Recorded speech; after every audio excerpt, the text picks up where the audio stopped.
Hello viewers, আসসালামু আলাইকুম। আজ আমি রুবাইয়ের ডাবল সেভেন ইউটিউব চ্যানেল থেকে অনেক দিন পর আসলাম একটা ব্লগ ভিডিও বানানোর জন্য।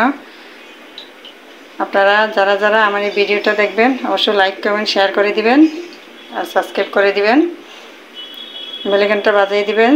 যারা নতুন আছেন তারা যেন সর্বপ্রথম ভিডিওটা দেখতে পান। তো চলুন দেখা যাক আজকে আমি কি কি রান্না করব। দেখুন, এখানে রসুন আছে, কাঁচামরিচ আছে, পেঁয়াজ আছে, এখানে মুরগির হাত পা গিলা কলিজা, এখানে হচ্ছে ধনেপাতা আর পাট শাক রান্না করবো আজকে আমি, পাট শাক ভাজি। তো আপনারা ভিডিওটা না টেনে দেখতে থাকুন, আমি আজকে কি কি রান্না করতেছি, আপনারা আমার সাথেই থাকুন। পেঁয়াজগুলো কেটে নিচ্ছি।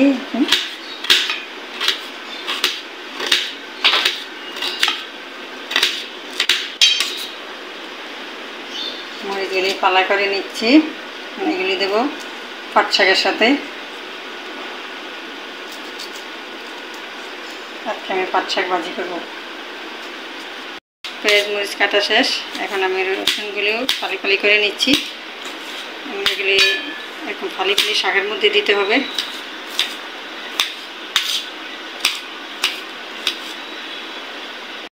বন্ধুরা, এ হচ্ছে আমাদের দেশের বাইলা মাছ।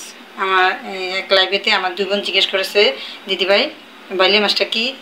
তা আমি বলেছিলাম পাঁচমিশালি মাছের সাথে পাওয়া যায়। এই যে হচ্ছে আমাদের দেশের বাইলা মাছ। জানি না তোমরা দেশে এটা কি বলো ইন্ডিয়াতে। আমাদের দেশে মানে এক এক অঞ্চলে হয়তো এক এক রকম, কিন্তু আমাদের এদিকে কুমিল্লার ঢাকা বাইলা মাছই বলে।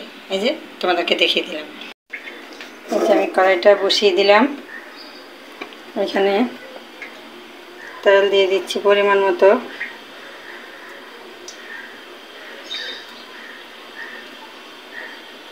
আমি এখন শাক ভাজি করবো। চলো আঁচটা একটু বাড়িয়ে দিলাম। আমার আবার আজকে একটু গ্যাসের সমস্যা আছে।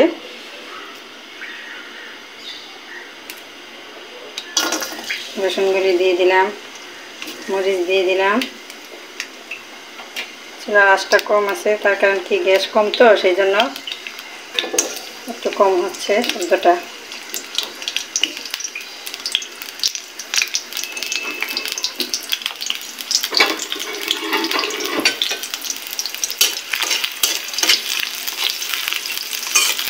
নেড়ে চেড়ে মরিচ পেঁয়াজ রসুনগুলো একটু ভালো করে লালচে লালচে করতে হবে।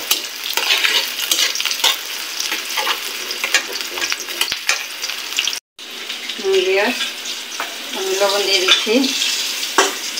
এই হচ্ছে আমার পাট শাক, আগে থেকে ধুয়ে পানি জড়িয়ে এরকম চিরল চিরল করে রাখলে দেখা গেছে আর আঠা আঠা হয়ে যায় না শাকগুলি। এই যে দেখুন পাট শাক, আমার পাট শাকটা খুব পছন্দের। ডাল দিয়েও এগুলি জায়গাতে ডাল দিয়ে রান্না করা যায়। অনেকে ডাল দিয়ে রান্না করে, অনেকে আবার ভাজি করে গরম গরম ভাত দিয়ে খেতে খুব মজা।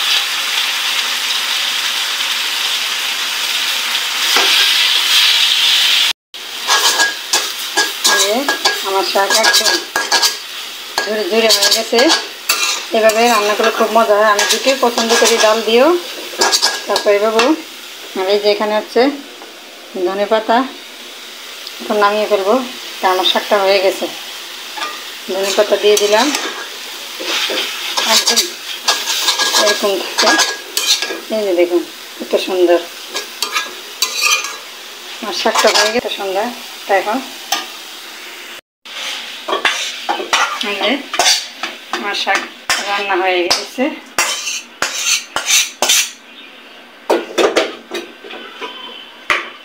এই যে দেখেন কত সুন্দর হয়েছে পাট শাক।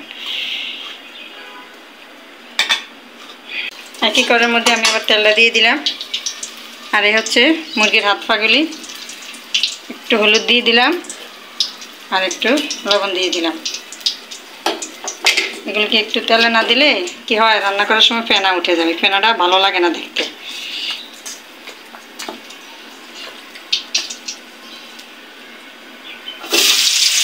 তাই একটু ভেজে নেব।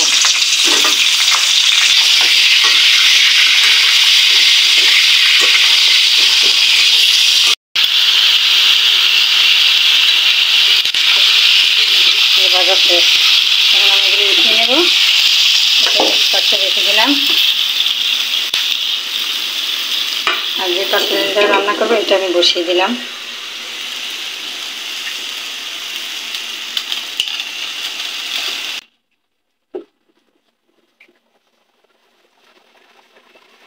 পানিটা শুকিয়ে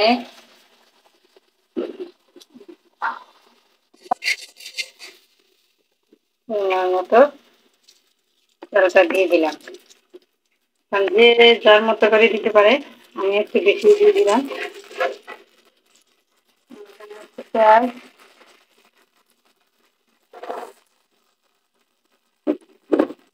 পেঁয়াজটা দিয়ে দিলাম। তেলটা হালকা গরম হওয়ার পর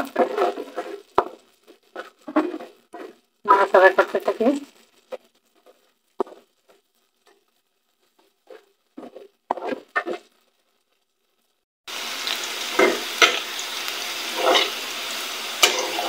পেঁয়াজটা দেখুন হালকা বাদামি হয়েছে। এখন আমি দিয়ে দেব হলুদ গুঁড়া,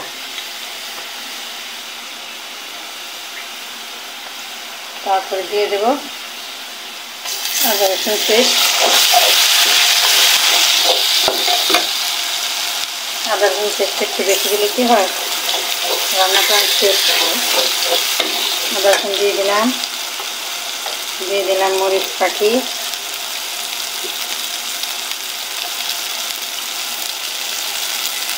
দিয়ে দিলাম লবণ,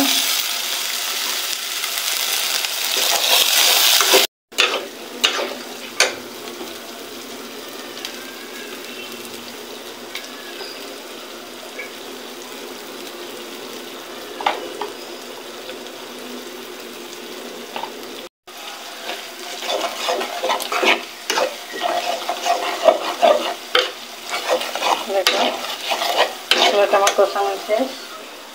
এখন একটু পানি দিয়ে দিলাম।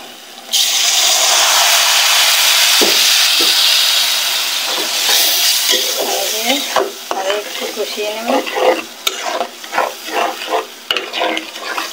কালারটা কত সুন্দর, মশলার কালারটা।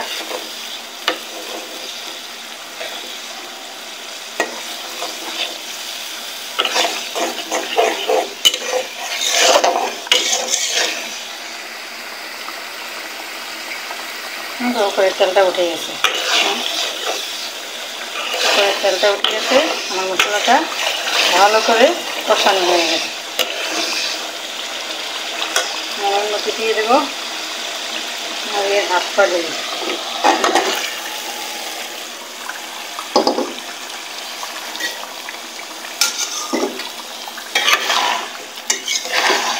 হাত পাগুলিকে ভালো করে কষিয়ে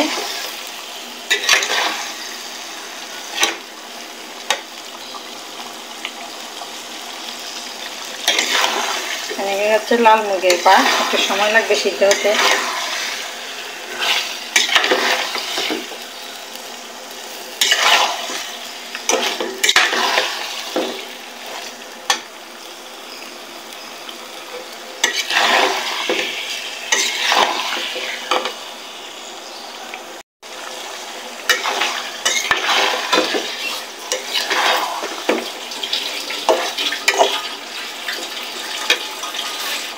কষিয়ে নিচ্ছি এখন ভালো করে কষানোর পরে তারপরে আমি ঝোলটা দিয়ে দেব।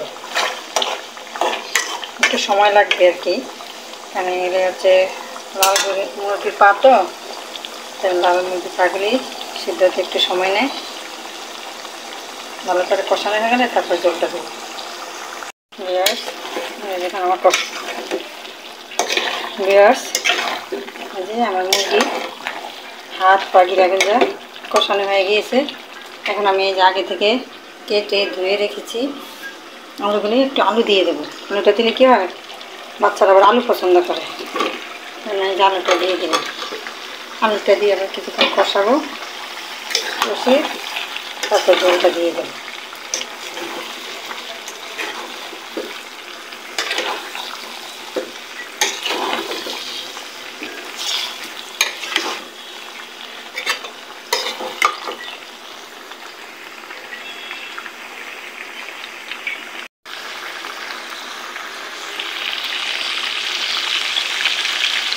ব্যাস, আলুটাও কষানো হয়ে গিয়েছে, তেল উঠে গেছে দেখুন। আলুটা দিয়েছিলাম, এখন ঝোল দিয়ে দেবো পরিমাণ মতো।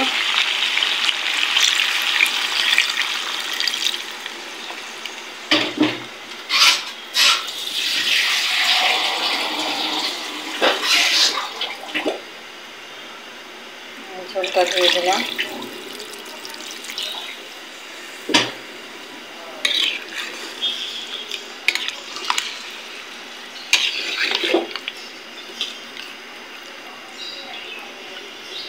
মাছ দিয়ে ঢেকে দেবো।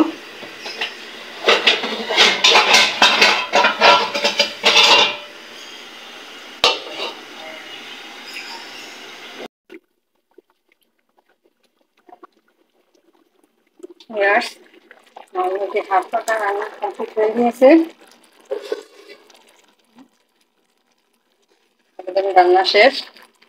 আমার দুপুরে খাবার মুরগির হাত গিলা কলিজা, আর এই হচ্ছে পাট শাক। দুপুরে খাবার হবে পাট শাক আর মুরগির হাতটা।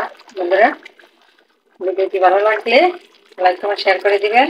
আর বেশিক্ষণ তাদের কাছ থেকে সময় নিব না, ভিডিওটা লং করবো না। এ পর্যন্তই। আপনাদের সবাইকে অনেক অনেক ভালোবাসা। সবাই ভালো থাকবেন, সুস্থ থাকবেন। আল্লাহ হাফেজ।